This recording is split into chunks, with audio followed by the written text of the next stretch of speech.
Hey everyone, and happy Saturday. I am in my car and driving out to the Valley Creek Mall in Woodbury, Minnesota for the latest installment of the Minnesota Comic Exchange comic show. I'm listening to the Transformers the animated movie soundtrack from 1986, getting a good nostalgic vibe going, but let's go head out to the show and see what we can find. So here's my bag, my adventure bag as I call it. I got books from several different vendors, not a ton necessarily from any one, like I sometimes do where you fill, almost a box, nothing like that. And typically I don't do that at the shows anyway, but I got a decent amount of books here. You might be surprised to hear it, but I bought several $2 books at this show. I kind of came in and it was a little bit pickier maybe than I normally would be, and I was willing to spend up a little bit more on some books just because I wanted to fill holes in certain runs or complete stories, things like that. Did get a fair number of 50-cent books as well, and I'm much less picky on those, just kind of randomly filling in things as I can find them. But let's head home and I'll show you all the books I got. Hey everyone, and welcome to today's video. I am home now and I got all my books out of those bags and put them all together here in one big stack just to show you quickly. The show had a total of about 40 sellers, mixture of comic books and creators and other related types of merchandise. Like normal, I focus on the comic books.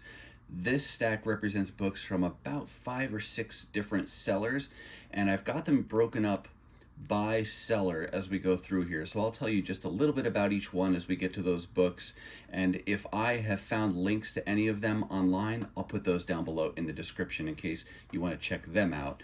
Price range for this haul today ranges anywhere from 50 cents to $2 a book, and again, as we go through, I'll try to let you know what those things are. Now let's get these out of the way and start to go through this haul. The first seller that I went to is actually also a local store called Rockhopper Comics and Games. I've never been to their brick and mortar store, and this was the first time I've seen them at a show. So good to be able to meet at least one of the owners, I believe, that was there manning the table, and just to get to talk to him a little bit. And I think they've been in business now like 3 years. So that's kind of cool that they're definitely surviving and thriving as a small business here in the Twin Cities.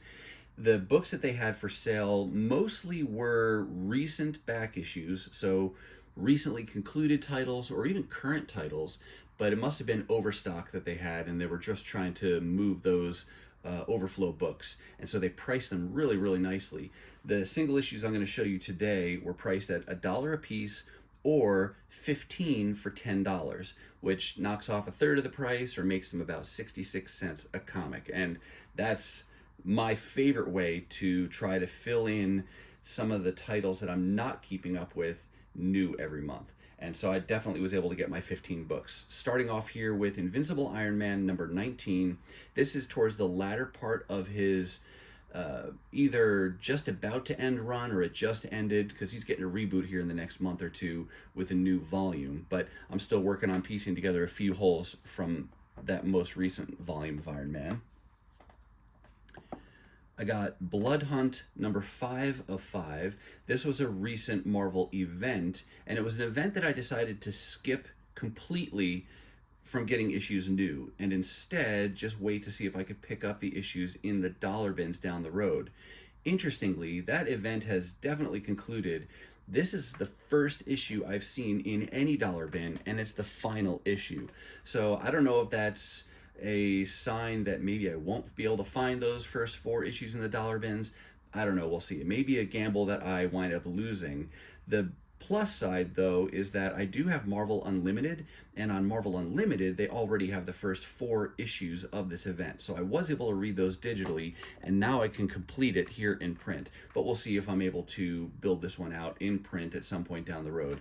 This was such a massive event. It is one I would consider for an omnibus treatment if they ever do that, primarily because I like Pepe Larraz's art on the main event, and then there's a number of tie-ins that would be of interest to me as well, but we'll see what happens there. But for now, I have issue number 5.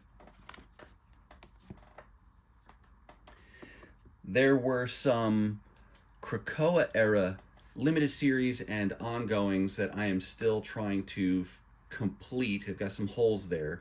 One of them is this limited series called Bishop War College, and I got the last 2 issues I needed to complete that, numbers 2 and 4. Got this mostly because I love the X-Men and I like Bishop as a character, so fun when you can find a limited series featuring a character that you like. Here's a very recent issue from the current Avengers run. This is when Storm is about to join the Avengers team, and this is another one, again, just trying to piece this together on the cheap when I could find them.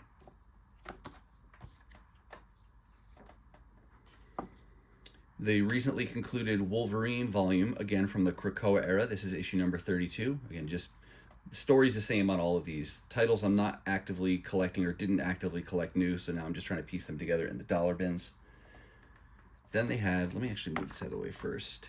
You saw one already, but they had a number of these Scotty Young variants for some of the different titles, and so whenever it was an issue that I wanted, I went ahead and got the Scotty Young variant, just because they're cool looking versions of those characters. The first one you saw was Iron Man that I showed you first, and then there's Avengers 15, 2 issues from before that one I just showed you before. There's Captain America number 10 from the current J. Michael Straczynski run, which I just read is going to be ending after issue 12, at least the Straczynski writing portion of that, and it'll get a new creative team. Straczynski, starting in January, is going to be having some different one-shots and team-ups and things like that, so won't be working on the Captain America run anymore, which I'm kind of bummed about because I've liked him on other characters, and I was really hoping to see him get some momentum going with this current run, but we're not going to get to see that, I suppose. Then I also got Captain Marvel number 9. This was a short stint for this volume, only went 10 issues, but got the Scotty Young for issue number 9.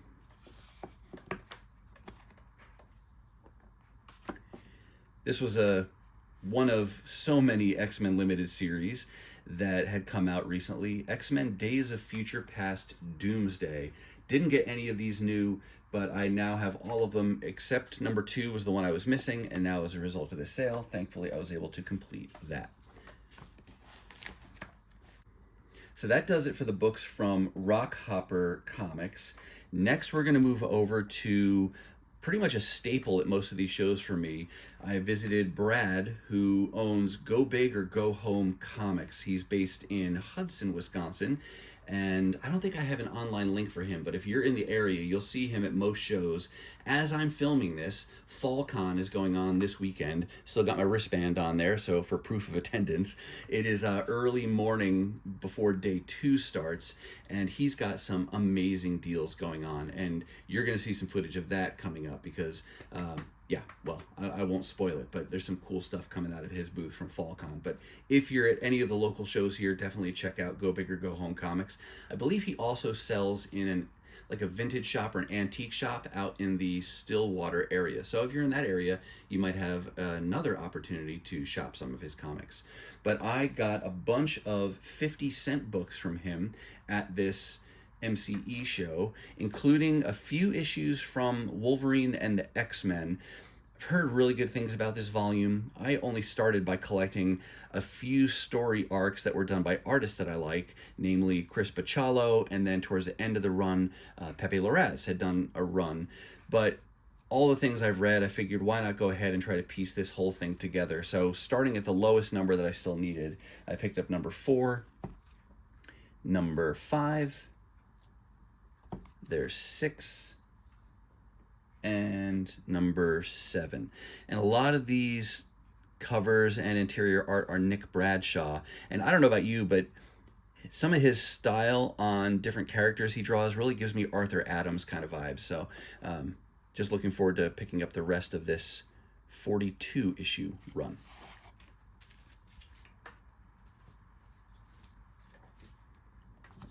Here's one issue from, gosh, is this volume 2 of What If? It was a volume I started collecting when it first came out for the first like 17 or 18 issues. Now I just grab them when something catches my eye, including this one, What If Blink of Generation X had not died? And she was a primary character in the Age of Apocalypse, and I really liked her. And yeah, just a what if story featuring her. X-Men Legacy is an ongoing title I am trying to complete. This is the title that picked up after X-Men Volume 1 that started in 1991 under Jim Lee, went 207 issues, and then they did something a little bit different. They didn't just reboot with a whole new number 1. They changed the title, but they kept the numbering the same. So X-Men Legacy picks up with issue number 208 and goes all the way up to number 275 before it finally ends. And then when X-Men reboots again, it's just the X-Men title and with a new number 1. But I'm still trying to finish this X-Men Legacy, really seeing it as an extension of that X-Men Volume 1. And at the sale, I found issues 215, 216, 217, and 219. Again, some of the lowest issue numbers that I was missing at the time.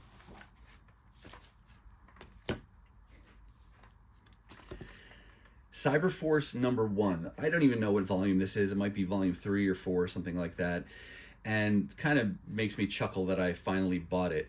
I collected Cyberforce, the first volume really, or the first ongoing, some when it first came out, but just very little. And in recent years, I've decided I want to complete that whole volume. That's like 32 issues plus a couple annuals, and I'm almost done with that. Just one more issue to go on that one. But at some point in the last handful of years, I picked up issues 2, 3, 4, and 5 from this volume of Cyberforce, having no clue about what's going on with the characters or the title or the storyline. I just liked the Mark Silvestri covers. And every time I would think, you know what, maybe I don't really want these, let me offload them, I just couldn't bring myself to do it because I thought, well, I haven't read them yet. Maybe I'd like it and I'll regret having gotten rid of them. So finally, I found a copy of issue 1 that I decided to buy, and now I can at least read those first 5 issues. It was a short volume. I think it only ran like maybe 10 issues, I want to say. I'm not sure, but it wasn't terribly long, I don't think. But now at least I can read those first 5 issues and make a final decision as to whether or not I want to keep them or if I want to get rid of them.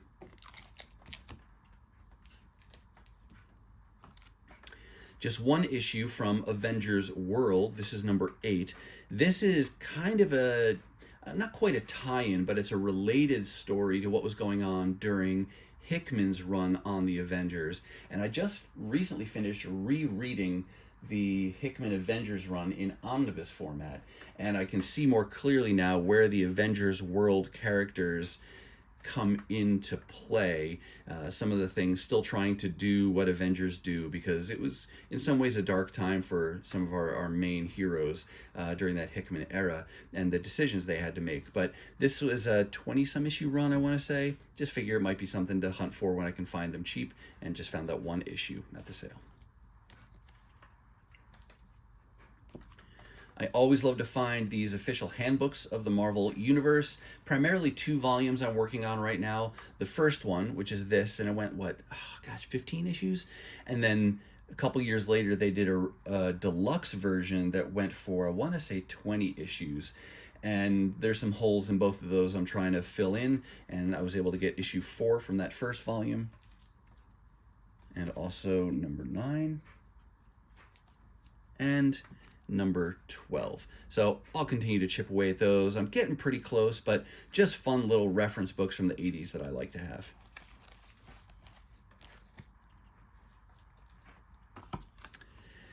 This was a pleasant surprise. This is Lady Mechanica number 3. It's number 3 from her first series that she did, so just titled Lady Mechanica. She's had a number of limited series since then, and you really have to look close at the titles to make sure you're getting the issues that you need for the stories that you need if you're looking for them.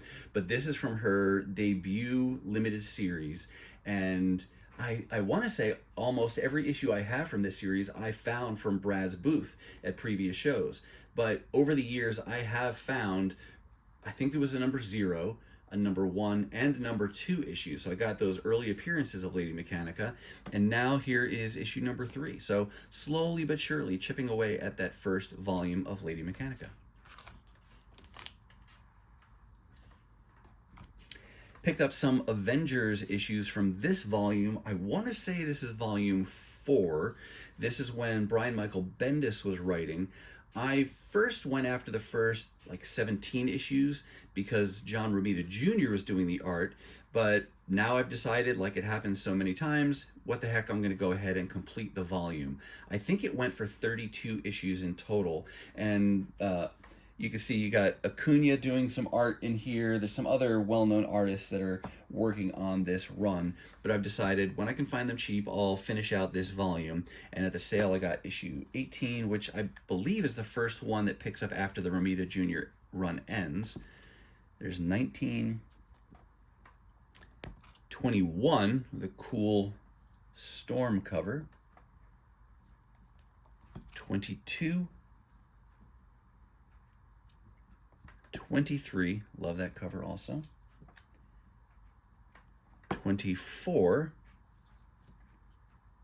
and then a 24.1 issue. I don't know what that .1 story is, but usually that means it's not tied directly to the main ongoing, but they still fit it in there, and it is still written by Brian Michael Bendis. So good progress. Almost everything of the next handful of issues I needed. They just didn't have that issue number 20, so I'll have to continue to hunt for that one.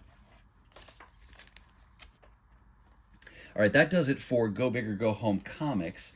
The next few books come from a seller called Comic Vikings, and there's actually a couple different sellers that sell under that banner, and you can find them again at most local shows. They do have a website. I'll put the link down below for that, and they also host annually what has become now a tradition, because I think we've had at least 3 of them, the South Minneapolis Comic Crawl, and a number of stores in that area participate and offer special sales and deals and do different events and things. So fun time, good to be able to get out. I've yet to be able to do the entire crawl on my, just based on my schedule, but I've been able to make it to a couple of the sales here or there, as I've been able to, kind of squeeze those things in. But hopefully someday I'll be able to do a number of them right in a row and do a traditional crawl there.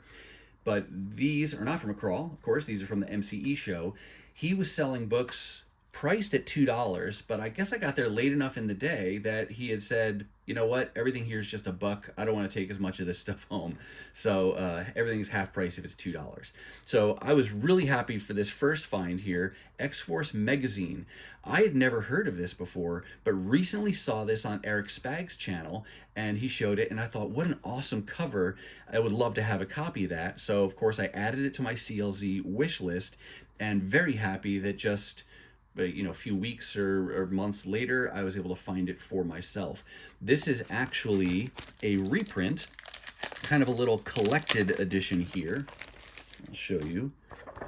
This gives you a reprinting of New Mutants numbers 98, 99, and 100. So you get your first appearance of Deadpool in here, which I don't have in any form yet.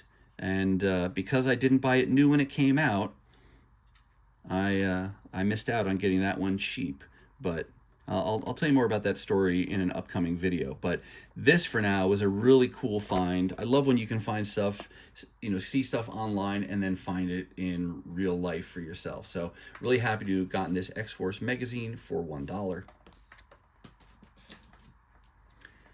I also picked up X-Men number 8. This is from that rebooted volume I told you about before, X-Men volume, what is this considered volume 2? Ran for 40-some issues, and there's a few holes I have left in this, including, it's like issues 7, 8, 9, and 10. And the biggest reason they've remained holes is because I would really like to have the Chris Bachalo variants of those, and I've been looking for years. I never see those in the wild. And so I finally decided, you know what, here's issue 8 for $1. It's the standard cover, Terry Dodson cover. To complete it, I'll go ahead and pick them up in whatever cover I can find, but then I'll still continue to hunt for those Bachalo covers if and when I can ever find them. But there you go, X-Men number 8. One hole of like 4 filled from that volume. Ultimate Spider-Man, this is issue number 23. I don't know if I've told the story on a video. I'm pretty sure I haven't shown you. Oh, maybe I have. Sorry, I'm just rambling here. But I have been able to acquire more than half, well more than half, of this volume of Ultimate Spider-Man that ran for 150, 160 issues for less than $1, mostly for 50 cents. And I was never working on this run, but when I had found such a large run of those issues at once at a sale at Pulp Comics, I went ahead and got them. And now I'm just trying to fill out as much of that volume as I can for $1 or less. So this is just one issue towards that. Oh, but not the only issue. As I look back at my pile here, there's also issue number 39 and 62. So again, 3 more issues at just $1 a piece.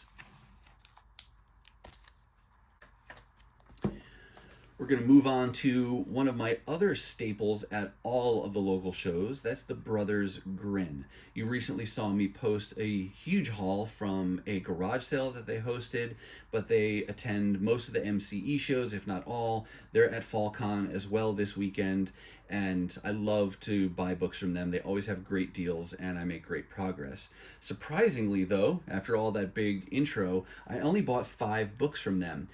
And my only reasoning for that I can think of is because it was so close to their garage sale, and there just wasn't a lot new that I saw in the boxes. And so I just went through quickly their $1 and $2 stuff, and I found a handful of books. And these did come from a combination of the $1 and the $2 boxes, but I got all the books together, and it would have been a total of, I want to say, $7 or $8. And then when I went to check out, he said, just give me 5. So the sellers do that a lot of times, where it comes to one total and they just round down a little bit, and so the deals get even better. So really, I think these books only cost me like $1.25 a piece. Starting off here with issue 20 of that Ultimate Spider-Man. This was a happy find. This is Star Trek from the first Marvel volume that ran for 18 issues. And I got this for my wife because she has been wanting to collect some different volumes of the Star Trek comics, including this Marvel run. And there's number 12. That was the final issue that she needed to complete the run. So really happy whenever I can find that complete the run type of an issue. Savage She-Hulk, number 16. I am getting very close to completing this volume, with the exception of the 2 hardest to find books, number 1 and number 25. And by hardest to find, I just mean hardest to find really cheap. You're not going to find those super inexpensive, and they're books that, I don't know. I'll have to wait and see would I ever pay up for those. Maybe.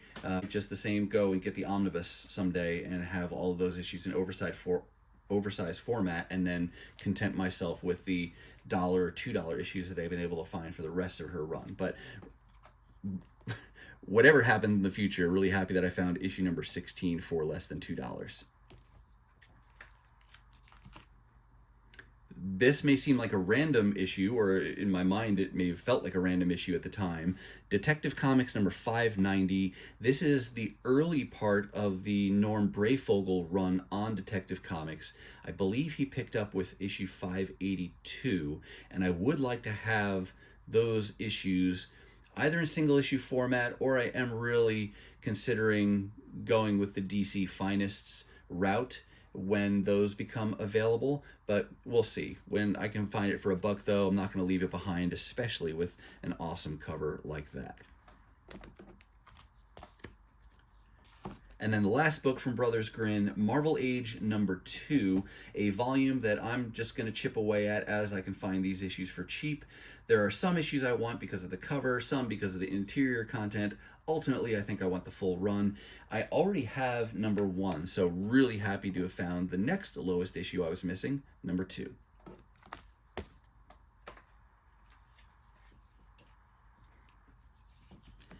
Now we're going to shift over to a seller called Highclass Comics.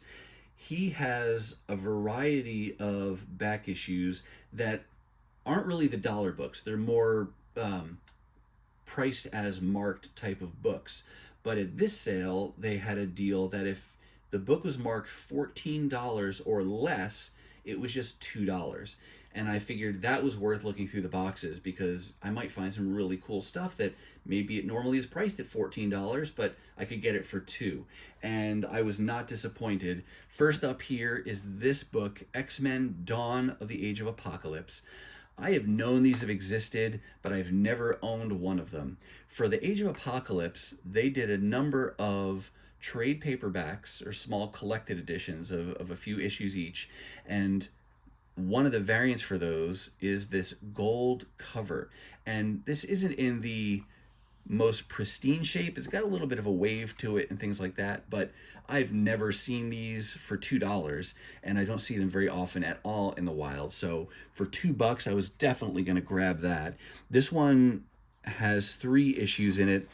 I think it's the Alpha issue, an issue of Cable, number 20, and then the Age of Apocalypse, The Chosen, which I think is like a reference-y kind of, they almost look like trading cards there of some of the different characters. And you can see how different they look for the Age of Apocalypse if you're not familiar with that event. But really, really happy to have found my very first gold cover trade paperback from the X-Men Age of Apocalypse. Now it gives me hope that they're out there, so maybe in time I'll be able to get some of the others as well. Another $2 book. This is Transformers from the early days of the IDW era. That was really still the longest tenure of anyone having that license. And this is the issue 0. I don't remember which cover this is, like A, B, C, D. It just says Megatron cover by James Reyes.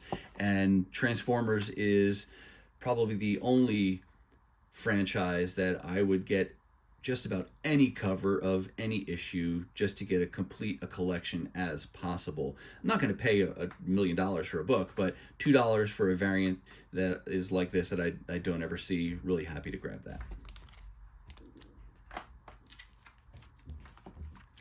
Couple Bronze Age finds that I got from Highclass Comics. Here's Marvel Feature Presents Red Sonja, a short volume that I'm working on. Just got lucky for the first few issues I found, finding them for like $1 or so. And now I'd like to complete that volume if I can, as inexpensively as possible. And really happy that I could find this issue number 4 for just $2. And then we'll stick with the Bronze Age and come back to Savage She-Hulk. I think I showed you issue 16 before. Here's issue 15 that I got for just $2 and in nice condition. Not perfect, but still not ratty at all. Really nice.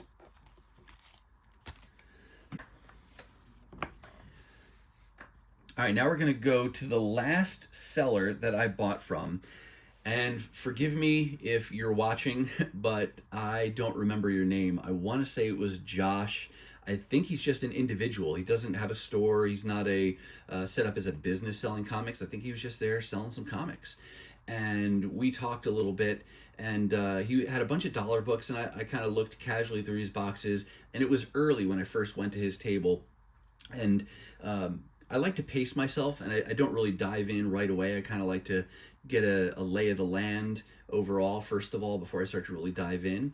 And that tactic really paid off in this case, because I didn't buy anything the first time through his boxes.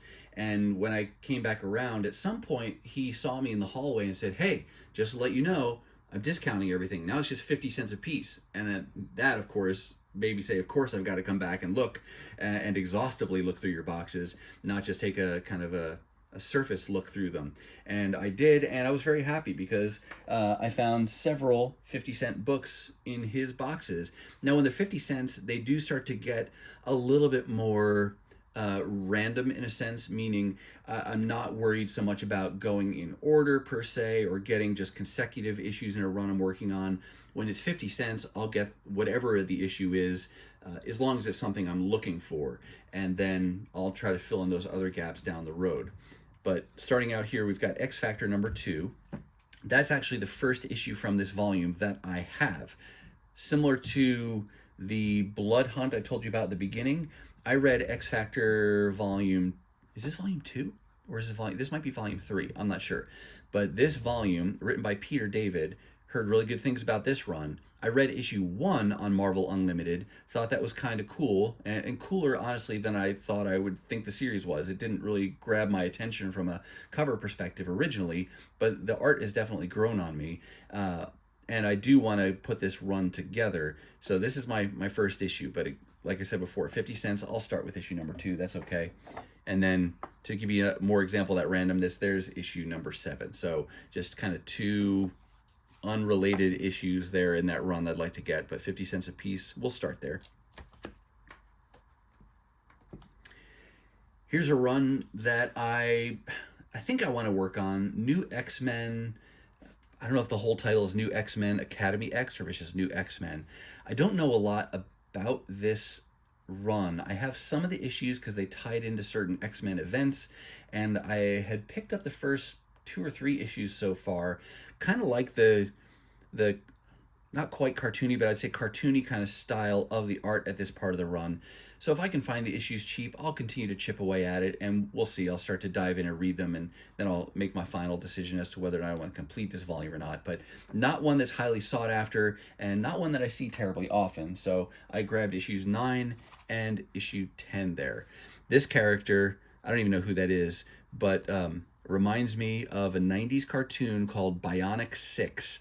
And one of the characters in Bionic 6, I forget his name as well, but that design really reminds me of that Bionic 6 character. But again, I'd like that art style. Found some more Ultimate Spider-Man.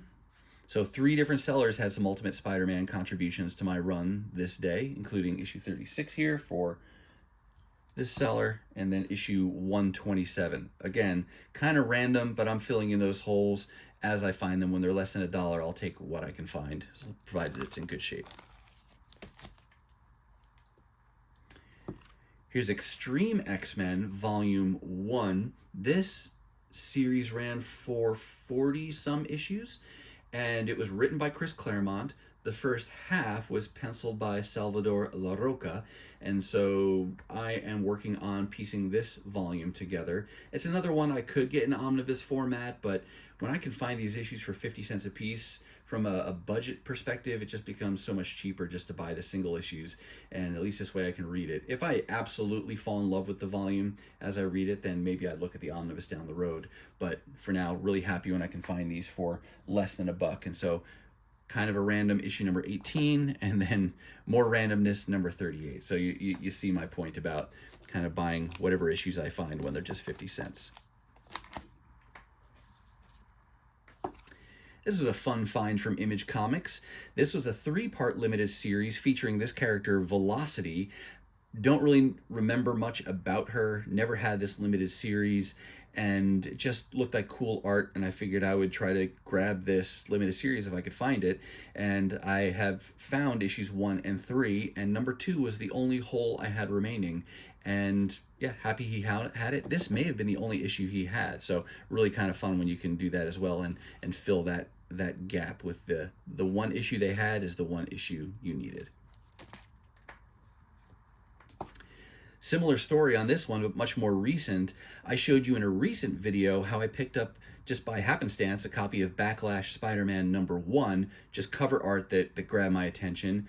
Learned when I put that in CLZ that it is in fact a 2-part limited series, and so I figured, oh, well, now I gotta look for part 2, and there you go. Not too much after finding that first issue, now I have number 2. And that's always surprising to me when that happens, because for a title like this, because I don't see this very often in the wild at all. Otherwise, I'm sure I would have bought that Backlash Spider-Man #1 a long time ago. But really nice when a not frequently seen book pops up not only on your radar, but in real life shortly after. One issue from the Gen 13.